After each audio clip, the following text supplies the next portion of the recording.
New residential double bedroom flats for sale at Ramapuram, Venkateshwara Nagar with all basic amenities. For bookings call Sri Darshini Constructions 9176672732 8778289960.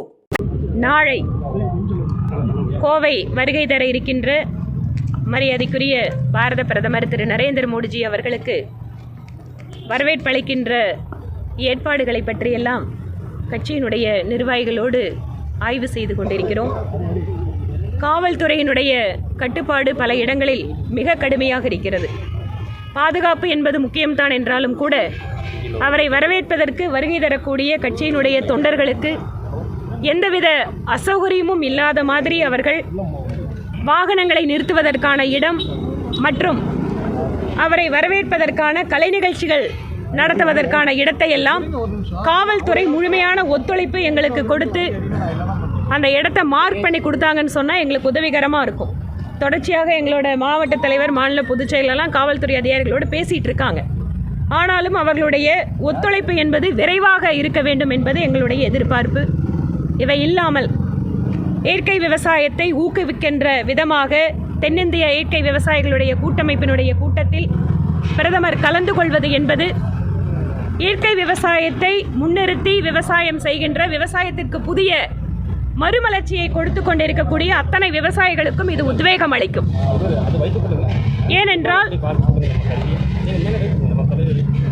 கடந்த 50 வருடங்களுக்கு மேலாக ரசாயன உரத்தினுடைய பயன்பாடு என்பது மிக அதிக அளவில் இங்கு மண்ணினுடைய தன்மையை, அதனுடைய உயிர் தன்மையை போக்குகின்ற அளவிலே மாறிக்கொண்டிருக்கிறது. இந்த இயற்கை வேளாண்மை என்பது நம்முடைய முன்னோர்கள் 2000 வருடங்களாக நமக்கு அளித்து சென்றிருக்கக்கூடிய கொடை. இந்த காலகட்டத்தில் நம்முடைய மண்ணினுடைய உயிர் தன்மையை பாதுகாப்பதற்கு, இயற்கை விவசாயத்தை நோக்கி நம்முடைய விவசாயிகளை ஆர்வத்தோடு திருப்புவதற்கு நாளை பிரதமர் கலந்து கொள்கின்ற கூட்டம் என்பது ஒரு புதிய உந்து சக்தியை அளிக்கும் என நம்புகிறோம்.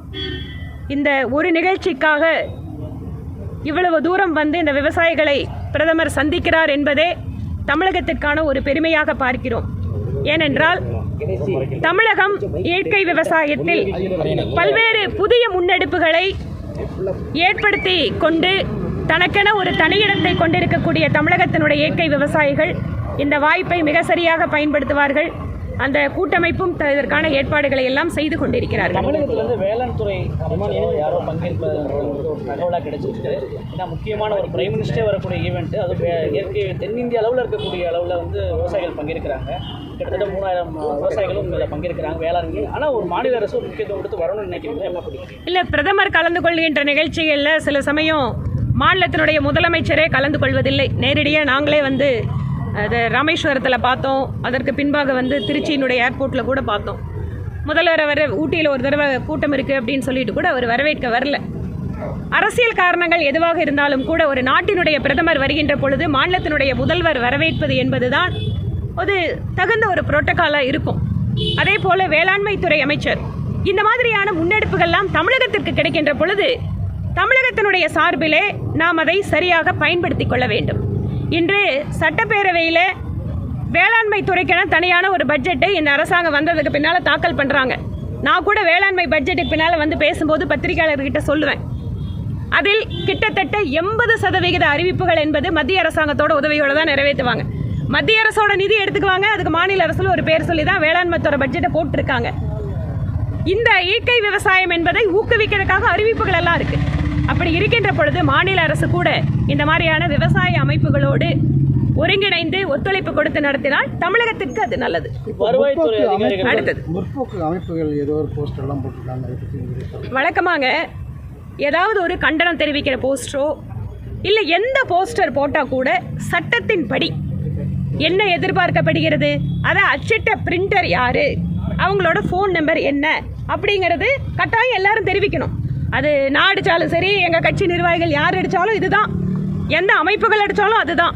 ஆனால் முற்போக்கு அமைப்புகள் அப்படிங்கிற பேரில் ஒரு போஸ்டர், அது தவறுதலான பொய் பிரச்சாரம், 2 பிரிவுக்கிடையே வன்முறையை தூண்டுகின்ற விதத்திலே, பிரிவினைவாதத்தை தூண்டுகின்ற விதத்தில் ஒரு போஸ்டர். பீகார் மக்களோட தேர்தல் பிரச்சாரத்தின் போது தமிழகத்து மக்களை இழிவுபடுத்துறதுக்காக கருப்பு கொடியா கொஞ்ச நாள் இந்த கருப்பு கொடி விஷயத்தெல்லாம் பார்க்காம அப்படியே கண்டுக்காமல் இருந்தாங்க. ஏன்னா நிறைய நிதி உதவியெல்லாம் வர வேண்டி இருக்குது டெல்லியில இருந்துன்னு. இப்போ தேர்தல் வந்துடுச்சு. திமுக எப்படியாவது மக்களோட கோபத்தை திசை திருப்பணும்னா அந்த கருப்பு கொடி கருப்பு பலூன் எல்லாம் திருப்பி ஆரம்பிக்க முடியுமான்னு அந்த என்ன சொல்லுவாங்களே பழமொழி, குரங்கு வந்து நான் குட்டி வச்சு சூடு பார்க்குற விதமாக இப்போ இந்த முற்போக்கு அமைப்புகள் அப்படிங்கிறத எங்களுக்கு சந்தேகமாக இருக்குது. தமிழ்நாடு கவர்மெண்ட்டோட சப்போர்ட்டோட இதை பண்ணுறாங்களோ அப்படிங்கிற சந்தேகம் எங்களுக்கு இருக்குது. ஏனென்றால் இந்த பிரிவினைவாத அமைப்புகளுக்கு இந்த முற்போக்கு அமைப்புகளுக்கெல்லாம் பின்னால் யார் இருக்காங்கன்னு பார்த்தா திமுக காரங்க தான் இருக்காங்க, திக காரங்க தான் இருக்காங்க.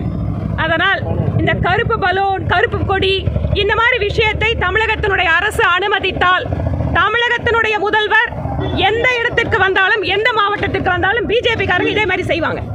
ஏனென்றால் ஒரு நாட்டின் பிரதமர் வருகின்ற பொழுது, அதுவும் தமிழ்நாட்டுக்கு ஒரு பங்களிப்பு கொடுப்பதற்காக வருகின்ற பொழுது இதை கடுமையான எச்சரிக்கையோடு யார் அந்த நபர்களை என கண்டறிந்து அவர்களை முன்பாகவே கைது செய்து நடவடிக்கை எடுக்க வேண்டும் என்பது எங்கள் கோரிக்கை. பிரதமருக்கு வந்து எங்களோட மாநில பொதுச் செயலாளர் ஏபி முருகானந்தம் அவர்கள் இந்த வரவேற்பு குழுவுக்கெல்லாம் பொறுப்பெடுத்துட்டு மாநில செயலாளர் திரு நந்தகுமார், இந்த மாவட்டத்தோட தலைவர் திரு ரமேஷ்குமார், பக்கத்தில் இருக்கக்கூடிய 3 மாவட்டத்தினோட தலைவர்கள்லாம் ஒருங்கிணைந்து வரவேற்பு ஏற்பாடுகள், கலை நிகழ்ச்சிகள், தனியாக பெண்கள் தனியாக, மகளிர் அணி தனியாக வரவேற்பு, இளைஞர் அணி தனியாக வரவேற்பு, இந்த மாதிரி நம்ம பாரம்பரிய கலாச்சார நிகழ்ச்சிகள், குறிப்பாக வந்து நாதஸ்வரம், தவில், பரதநாட்டியம், இந்த மாதிரியான வரவேற்பு ஏற்பாடுகள்லாம் பண்ணிட்டு இருக்கோம்.